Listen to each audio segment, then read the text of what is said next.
आज हम पढ़ेंगे types of adsorption, adsorption isotherm, जिसमें हम स्पेशली पढ़ेंगे फ्रेंडलिच एड्सॉर्प्शन आइसोथर्म, और साथ में हम लोग पढ़ेंगे एप्लीकेशंस ऑफ एड्सॉर्प्शन। तो आइए सबसे पहले टॉपिक शुरू करते हैं, टाइप्स ऑफ एड्सॉर्प्शन। एड्सॉर्प्शन हमने पढ़ा था कि it is a process of attracting and retaining the molecules of adsorbate on the surface of adsorbent. अब ये जो एड्सॉर्प्शन है ये भी फर्दर दो टाइप्स में कैटेगराइज की गई है, यानी दो टाइप्स की होती है एड्सॉर्प्शन। फर्स्ट एड्सॉर्प्शन है जिसको हम फिजिकल एड्सॉर्प्शन कहते हैं, फिजिकल एड्सॉर्प्शन, या इसको फिजिजॉर्प्शन भी कहते हैं, फिजिजॉर्प्शन, और also called as a van der Waals adsorption, van der Waals adsorption. ये क्या होती है van der Waal adsorption? The adsorption in which the adsorbate molecule are held to the adsorbent by the weak van der Waal forces। यदि हम इनके points की बात करें, इसमें क्या होता है, जो adsorbate है, adsorbate are held by weak van der Waal forces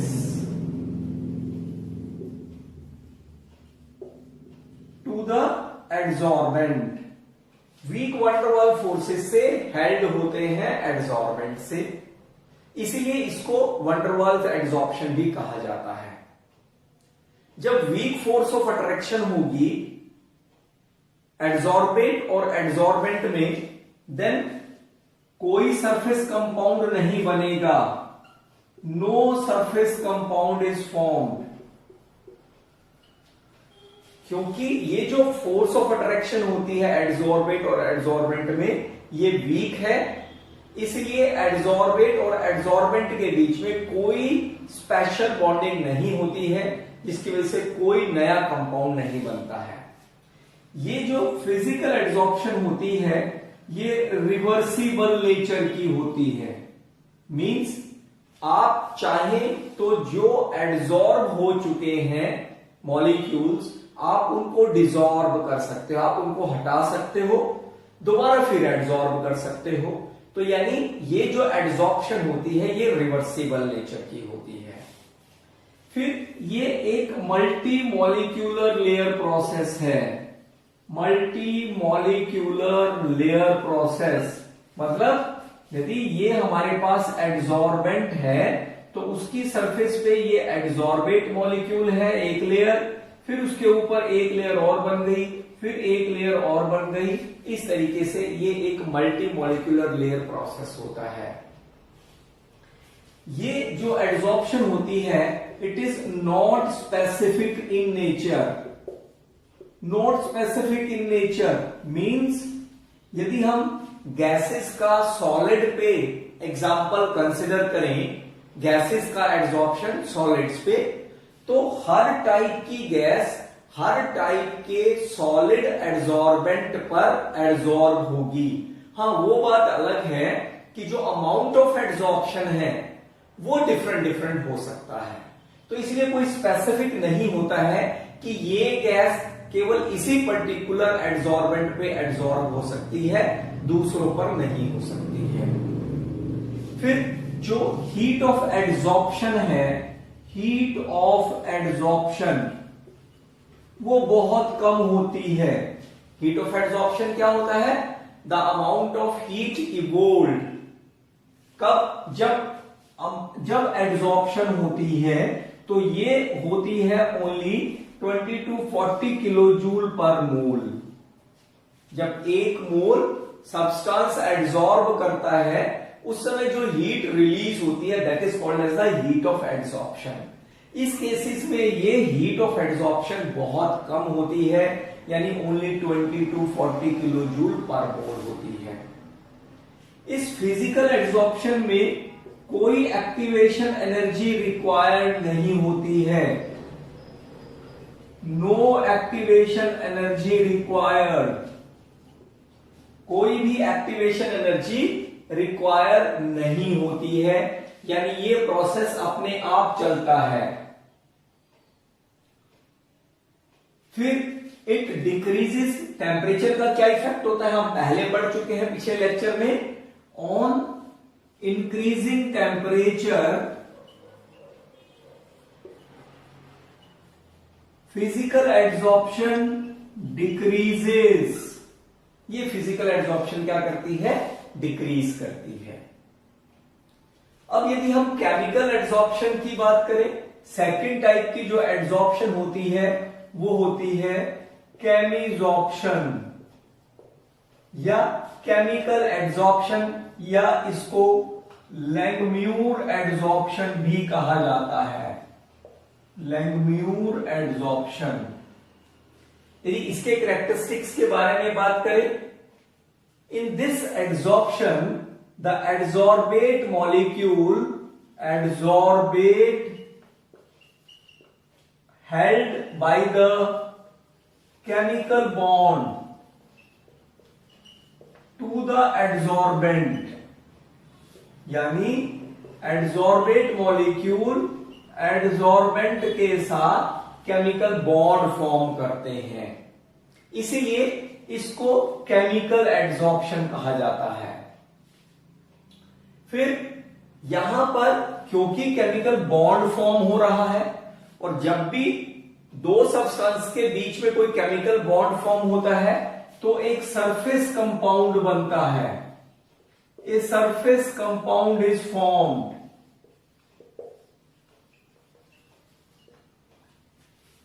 क्योंकि एक बार जब कोई सरफेस पे कोई कंपाउंड बन गया तो ये जो एड्सॉर्प्शन है फिर आप इसको रिवर्स नहीं कर सकते, that is why it is irreversible in nature, irreversible in nature। उसके बाद ये जो एड्सॉर्प्शन होती है ये यूनिमॉलिक्यूलर लेयर प्रोसेस होता है। यूनिमॉलिक्यूलर लेयर यानी जो एड्सॉर्बेट मॉलिक्यूल होते हैं वो एड्सॉर्बेंट के साथ केवल एक ही लेयर उनकी बनती है, तभी एक केमिकल बॉन्ड बनेगा, तभी सरफेस कंपाउंड की फॉर्मेशन होगी। उसके बाद यदि हम नेक्स्ट की बात करें, नेक्स्ट पॉइंट की, it is highly specific, highly specific in nature. Her type का एड्सॉर्बेट हर टाइप के एड्सॉर्बेंट के साथ केमिकली रिएक्ट नहीं कर सकता, यानी वो बॉन्ड नहीं बना सकता। इसलिए कुछ एक सर्टन स्पेसिफिक एड्सॉर्बेट किसी पर्टिकुलर एड्सॉर्बेंट के साथ ही रिएक्ट करके केमिकल बॉन्ड बना सकते हैं। इसलिए हम कह सकते हैं कि ये जो एड्सॉर्प्शन होती है वो हाईली स्पेसिफिक नेचर की होती है। अब क्योंकि इस केस में केमिकल बॉन्ड बनता है, और जब केमिकल बॉन्ड बनता है तो हीट एनर्जी ज्यादा रिलीज होती है। फिजिकल एड्सॉर्प्शन में क्या था, हीट ऑफ एड्सॉर्प्शन बहुत कम रिलीज हो रही है, क्योंकि जो फोर्स ऑफ अट्रैक्शन है एड्सॉर्बेट और एड्सॉर्बेंट में बहुत वीक है। लेकिन यहां फोर्स ऑफ अट्रैक्शन बहुत स्ट्रांग है, दैट इज वाई जो हीट ऑफ एड्सॉर्प्शन है, जो हीट ऑफ एड्सॉर्प्शन होती है वो 40 to 400 किलो जूल पर मोल होती है। यहां पर एक्टिवेशन एनर्जी फर्स्ट रिक्वायर होती है, एक्टिवेशन एनर्जी रिक्वायर्ड, क्योंकि हमने केमिकल काइनेटिक्स में पढ़ा है जब भी कोई केमिकल बॉन्ड बनता है यानी कोई रिएक्शन होती है उस समय रिएक्टेंट को थ्रेशोल्ड एनर्जी चाहिए, लेकिन रिएक्टेंट के पास एनर्जी कम होती है, तो फिर रिएक्टेंट क्या करेंगे, बॉन्ड नहीं बना पाएंगे, तो हमें क्या करना पड़ेगा, बाहर से उसको हीट देनी पड़ेगी, बाहर से एनर्जी देनी पड़ेगी, ताकि रिएक्टेंट मॉलिक्यूल अपनी एनर्जी को थ्रेशोल्ड एनर्जी जितनी बना ले और उससे फिर क्या वो प्रोडक्ट बना सके, यानी केमिकल बॉन्ड फॉर्म कर सके। तो इसलिए इसमें एक्टिवेशन एनर्जी की रिक्वायरमेंट होती है, हमें शुरू में एक्टिवेशन एनर्जी देनी होती है। टेम्परेचर के साथ साथ ऑन इंक्रीजिंग टेम्परेचर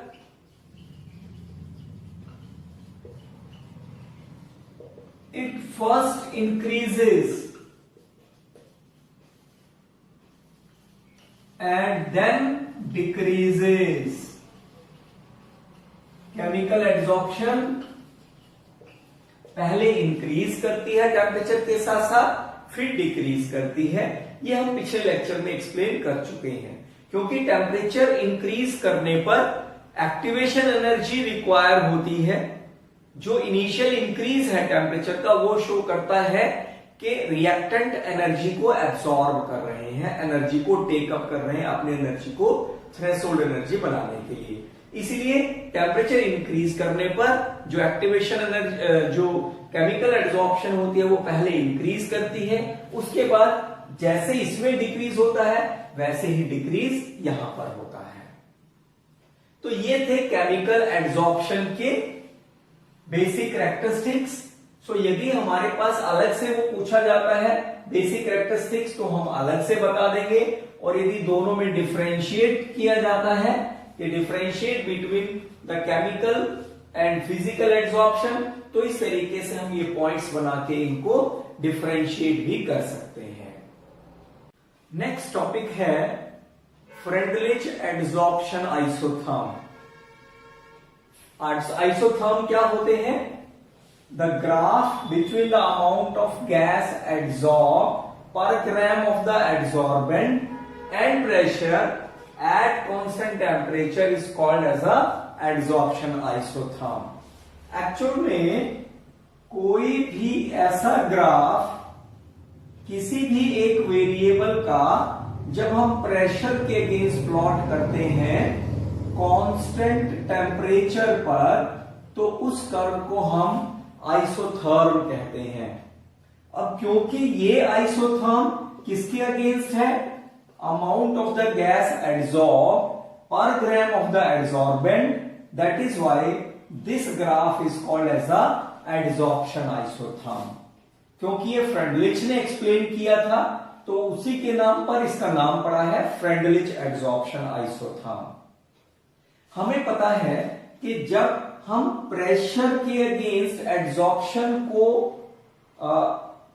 नोटिस करते हैं तो प्रेशर के साथ साथ जो एड्सॉर्प्शन होती है वो पहले इंक्रीज करती जाती है, और एक स्टेज पर प्रेशर के बढ़ने का एड्सॉर्प्शन पर कोई इफेक्ट नहीं होता है।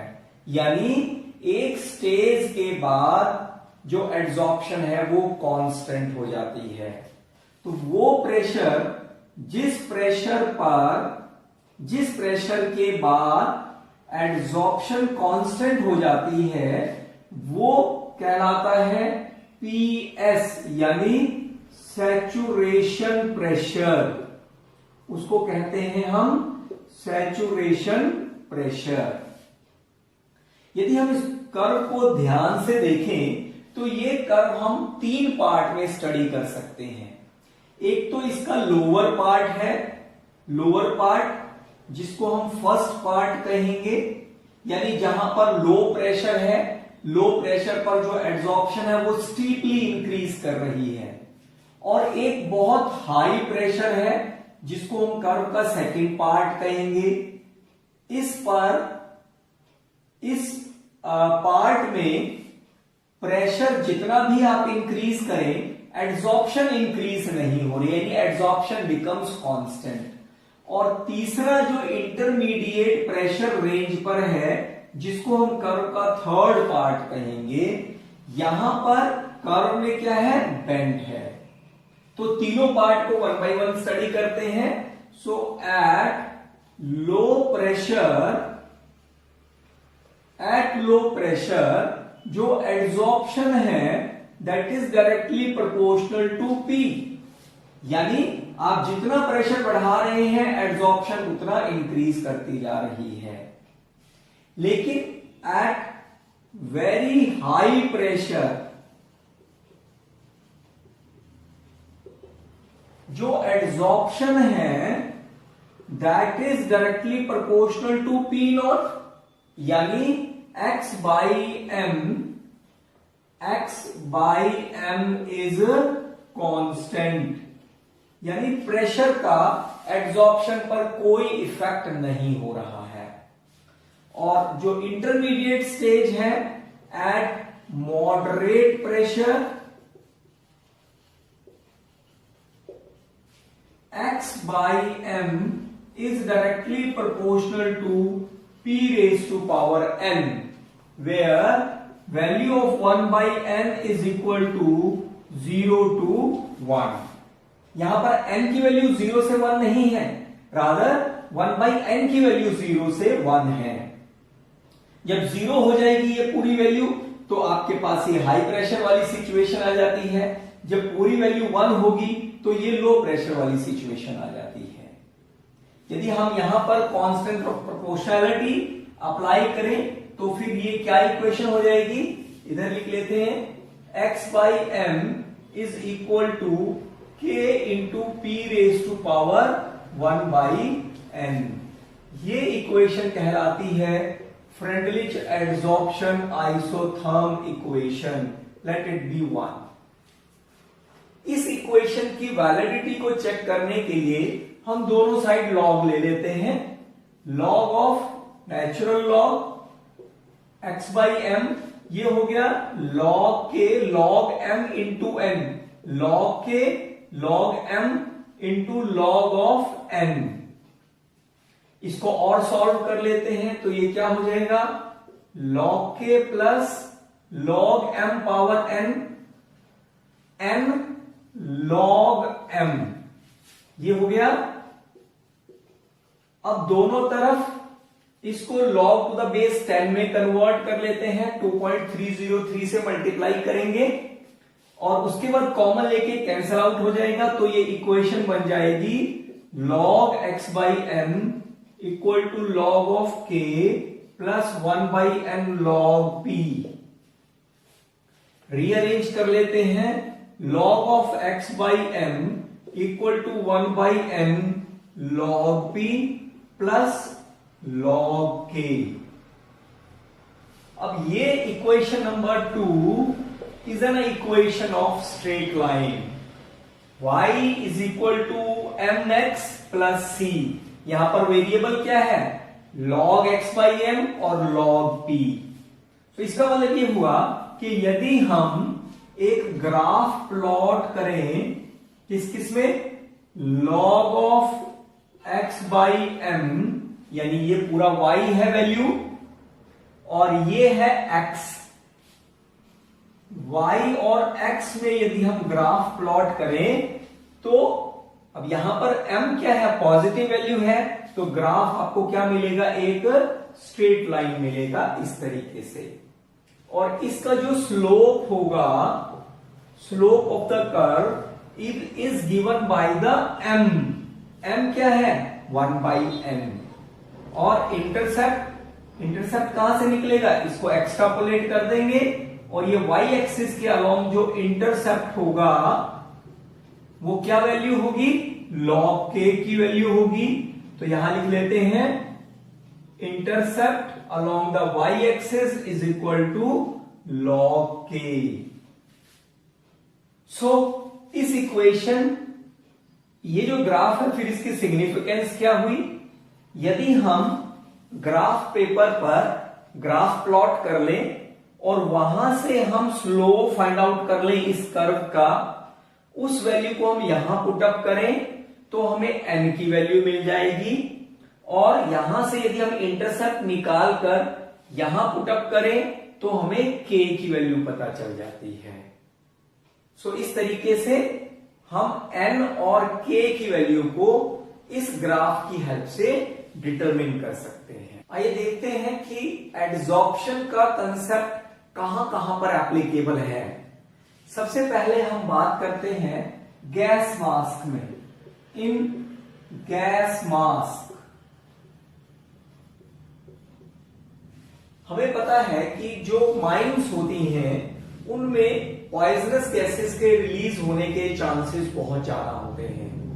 तो इसलिए जो लोग माइंस में जाकर काम करते हैं उनको गैस मास्क प्रोवाइड कराए जाते हैं, ऐसे गैस मास्क जिनके अंदर एक सुटेबल एड्सॉर्बेंट होता है और उस एड्सॉर्बेंट की प्रॉपर्टी ऐसी होती है कि वो पॉइजनस गैस यदि अंदर कोई रिलीज होती है माइंस के अंदर तो उसको एड्सॉर्ब कर लेता है और जो ऑक्सीजन गैस होती है उसको एड्सॉर्ब नहीं करता है, यानी ऑक्सीजन को वो पर्सन टेकअप कर सकते हैं।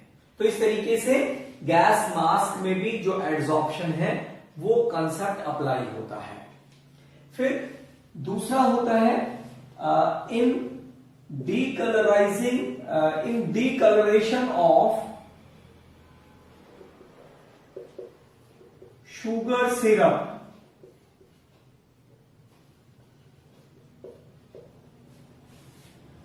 जो शुगर सिरप होता है ये थोड़ा सा कलर्ड होता है, लेकिन इससे जो चीनी बनती है वो बिल्कुल प्योर व्हाइट होती है।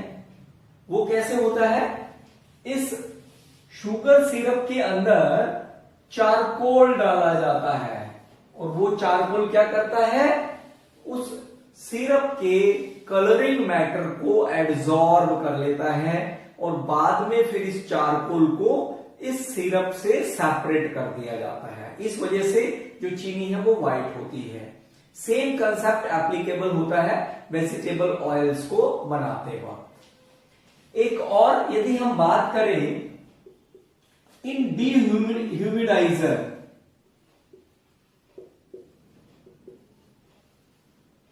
कुछ एक ऐसे सर्जिकल इंस्ट्रूमेंट्स होते हैं जिन पर ह्यूमिडिटी का इफेक्ट होता है। उनको ह्यूमिडिटी से बचाने के लिए हम उनको क्या करते हैं? एक ऐसे कंटेनर में रखते हैं जिसके अंदर सिलिका जेल होता है। और ये हम पहले पढ़ चुके हैं कि सिलिका जेल की प्रॉपर्टी होती है कि वो मॉइस्चर को अपनी सरफेस पे एड्सॉर्ब कर लेता है। तो इस तरीके से वो उन डेलिकेट जो इंस्ट्रूमेंट्स हैं, सर्जिकल इंस्ट्रूमेंट्स हैं, उनको प्रोटेक्ट कर देता है, उनको खराब होने से बचाता है। यदि हम और बात करें पेंट इंडस्ट्री में, इन पेंट इंडस्ट्री, पेंट की मैन्युफैक्चरिंग के दौरान उसमें कुछ सुटेबल एड्सॉर्बेंट डाले जाते हैं ताकि जो गैसेस ऑलरेडी, यदि पेंट में कोई गैसेस एड्सॉर्ब हो जाती हैं तो जो पेंट का सरफेस पे एड्सॉर्ब होने का जो कंसेप्ट है वो धीमा हो जाता है, लेस हो जाता है, कम हो जाता है, यानी पेंट अच्छे से सरफेस पे लग नहीं पाता है। तो इसलिए क्या किया जाता है? पेंट के अंदर कुछ एक सुटेबल एड्सॉर्बेंट डाले जाते हैं ताकि वो एड्सॉर्ब गैसेस को उसमें से हटा सके। इसी तरीके से यदि हम नेक्स्ट बात करें इन डाइंग क्लोथ्स,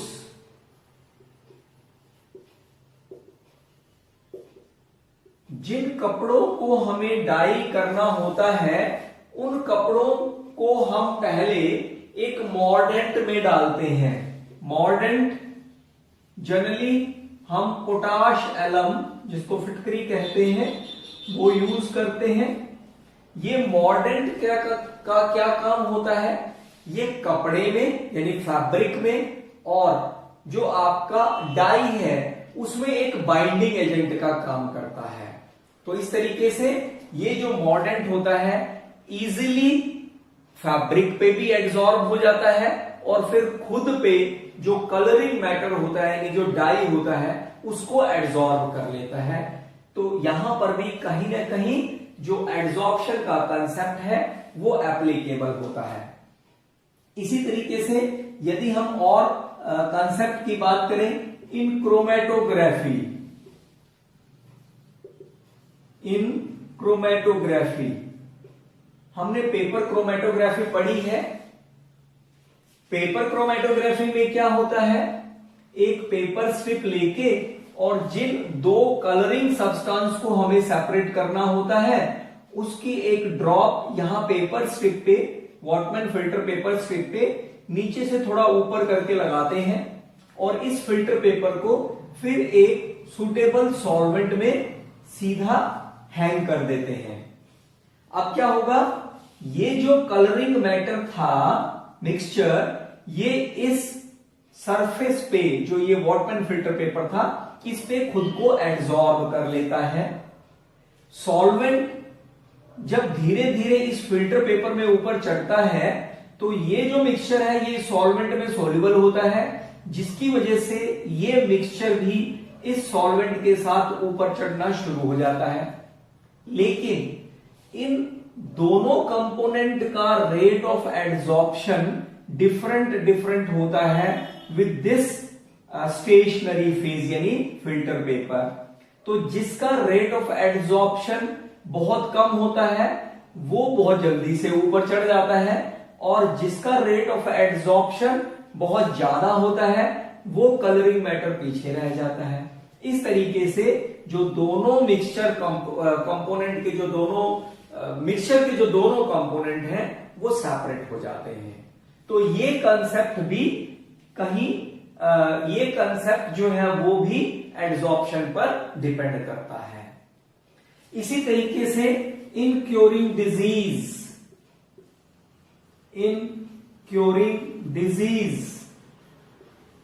डिजीजेस को क्योर करने में जो हम मेडिसिन लेते हैं वो भी कहीं ना कहीं एड्सॉर्प्शन कंसेप्ट पर बेस्ड होती हैं। यानी जो मेडिसिन हम लोग लेते हैं वो जर्म्स पर या बैक्टीरिया पर जाकर एड्सॉर्ब हो जाती हैं और उनको किल करती हैं, जिससे जो डिजीज है वो क्योर हो जाता है। तो इस तरीके से ये थी कुछ एक एप्लीकेशंस एड्सॉर्प्शन।